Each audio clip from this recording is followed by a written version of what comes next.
Le grand direct des médias. Ah oui, Jean-Marc Morandini.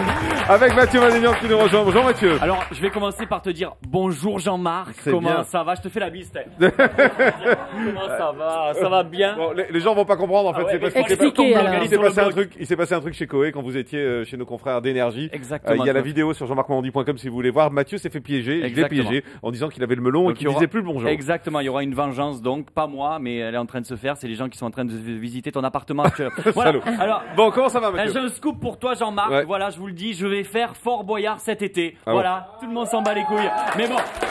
Alors, je comprends, mon physique et Fort Boyard, c'est pas deux choses qui vont très bien ensemble. Moi, sérieux, je sais pas si quelqu'un m'a déjà vu en fuseau, mais je pense que même les tigres vont être morts de rire.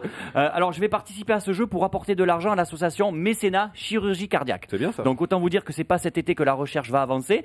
Dans l'équipe, je serai avec 4 Miss France. Donc, autant vous dire que c'est pas cet été que je vais me taper une Miss France non plus. Et donc, autre scoop, avant le tournage, la production envoie une fiche de renseignement à remplir. Je l'ai ici, on va la découvrir ensemble. Alors, autant la personne de la prod que j'ai eu au téléphone, elle te rassure en te disant que tout va bien se passer, autant les questions de la fiche médicale te font sentir que ça pue un petit peu la merde. Alors, on te demande ton groupe sanguin, les coordonnées de ton médecin traitant, la personne à contacter en cas d'urgence, et là où c'est flippant, c'est qu'il rajoute entre parenthèses, est-ce la même personne à prévenir en cas de décès? Voilà. Non, je déconne, il te demande pas ton groupe sanguin. Voilà, alors, la dernière question, c'est la question piège, il te demande que détestez-vous? Alors moi je sais que si tu mets le vertige, ils vont te faire sauter un élastique. Alors j'ai été malin, j'ai anticipé, j'aurais dit ce que je déteste, les lapins nains, boire des mojitos et faire un plan à 3 avec les Miss France. Voilà, on verra ce qu'ils vont prendre. Bon Mathieu, votre programme télé d'hier soir. Alors la nuit dernière, je me suis fait une soirée 90 minutes enquête avec Carole Rousseau. Vous connaissez ce truc-là? TMC rediffusait 2 sujets. Le premier, c'était la BAC dans le métro, état d'urgence dans les transports.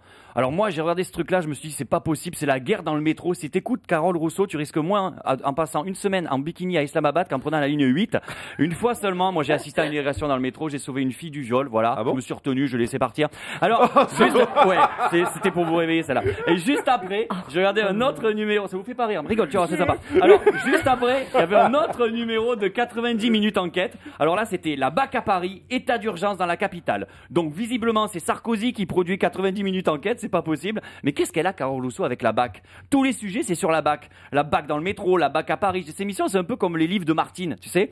Après la BAC à Paris et la BAC dans le métro, retrouvez Carole Rousseau dans la BAC à Pigalle, la BAC à la foire, la BAC à la plage, la BAC fait du pédalo et la BAC passe le bac. Vous avez un avis sur le débat d'aujourd'hui? Oui, on parle beaucoup de quotas dans l'équipe de France. C'est pas nouveau, les quotas dans le football. Apparemment, ça existe déjà en Ligue 1, hein, les quotas. Ouais, pour jouer en Ligue 1, soit t'es pas bon, soit t'es très mauvais, soit t'es pas très fort.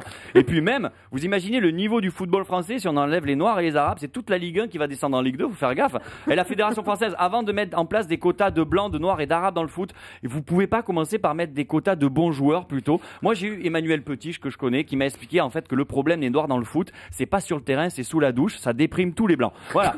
Alors, mais faut se méfier de ces politiques de quotas. C'est vrai. Imaginez si on voulait limiter le nombre de noirs dans le sport. T'imagines au basket, il y aurait que des 1 contre 1, ça serait chiant. Et même au 100 mètres, il resterait qu'un blanc et ça serait celui qui a le pistolet.